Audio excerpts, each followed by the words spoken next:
Ah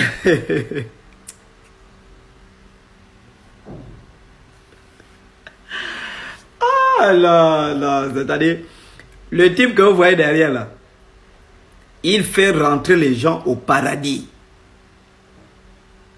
C'est-à-dire que dans la liturgie catholique,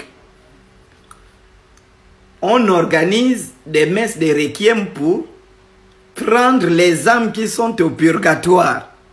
Les âmes qui ont péché, qui n'ont pas eu le temps de se repentir, qui partent au purgatoire. On peut prendre ces âmes qui sont au purgatoire, on les balance directement au paradis. Et le type là, il a la capacité de faire ça. Bon, je suis étonné de lire l'actualité, on me dit, Dieu lui dit de rentrer déjà au paradis parce qu'il est fatigué. Le gars signe, il a demandé à tout le monde de prier pour lui. Le gars ne veut pas mourir.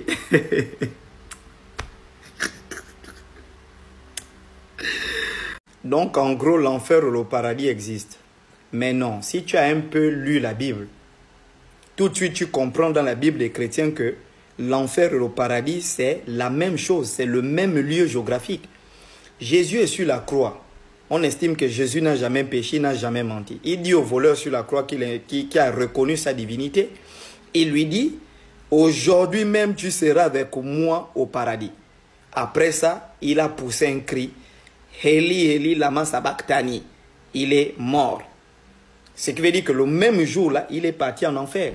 Et Pierre nous raconte dans son récit que ce même jour-là, il est descendu en enfer, aller libérer les captifs et prêcher aux âmes qui étaient en prison. Or, en enfer, il y avait deux compartiments, le sein d'Abraham et le lieu des pécheurs. Le sein d'Abraham, c'est ce qu'on appelle le paradis parce que le sang des boucs et des taureaux ne pouvant pas amener les gens à la rédemption, ben, tous ceux qui mouraient avant l'avènement de Jésus, d'après la Bible, allaient directement au paradis qui était un compartiment de l'enfer. C'est ce qu'il faut comprendre. Maintenant, chez nous, les animistes, nous avons des mondes superposés. Quand tu meurs, tu pars dans le monde où tu pars en fonction des actions que tu as posées. Ça, c'est ce qu'il faut comprendre. Voilà. Donc, et puis, la question de l'âme n'existe pas chez nous. Nous, on connaît l'esprit. Nous, on travaille avec le monde des esprits. On ne connaît pas l'âme. On a le corps qui est la matière, l'esprit qui est immatériel. Et donc, quand tu meurs, tu pars dans le monde qu'il faut. Maintenant, c'est le monde qui décide si tu dois revenir pour accomplir une mission ou pas. Ce n'est pas que tu décides toi-même de te réincarner. Ce n'est pas comme ça que ça se passe. Hein? Chocolat, quand on meurt, on part où? On part quelque part. Et vous allez trouver sur Internet des imbéciles qui vont vous dire quand on meurt, on n'est pas quelque part, on revient à cause du karma. Et je ne sais même pas si s'écoute. Le karma ne peut fonctionner que si tu as conscience de ta vie antérieure. C'est là que le karma agit. Mais tu demandes à quelqu'un qui a même du mal à se connaître, il ne sait même pas d'où il vient. Tu vois quelqu'un qui vient te dire, je rêve souvent d'un serpent qui vient me voir. Mais c'est cette personne qui croit que quand on meurt, on n'est pas quelque part. Il ne peut même pas te dire la signification du serpent qu'il voit dans ses rêves. Les mondes sont intersuperposés dans les traditions bantoues. Il existe des mondes intersuperposés et il y a des entités qui nous environnent, qui n'agissent pas directement sur nos actions, mais qui peuvent nous influencer. Ceux qui agissent bien vont dans la lumière, ceux qui agissent mal sont attirés par le bas astral.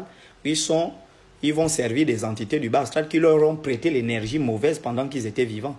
C'est simple en fait. Messieurs et dames, je suis de retour avec une voix majestueuse. Une voix magistrale, la voix qui résonne au fin fond des entrailles de la terre. J'avais un petit souci de voix, il y a plein de choses qui se sont passées. Et donc je reviens d'abord pour mettre de l'ordre dans le monde. Qu'est-ce qui se passe en Afrique? Il se passe que ce baptiseur pervers et méchant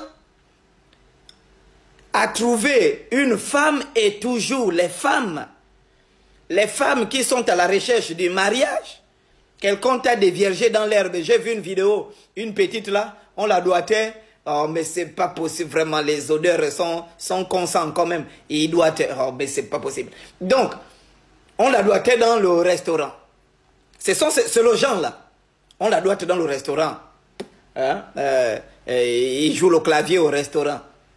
Et celle-là, elle va aller s'accrocher dans une église. Parce qu'après ça, le scandale là, vous allez la voir dans une église en train de prier. Et après avoir prié, elle va se rendre compte que rien n'avance dans sa vie. Elle va venir faire ça là. Parce que quand vous voyez ces gens venir faire ce genre de choses, ce sont des gens perdus.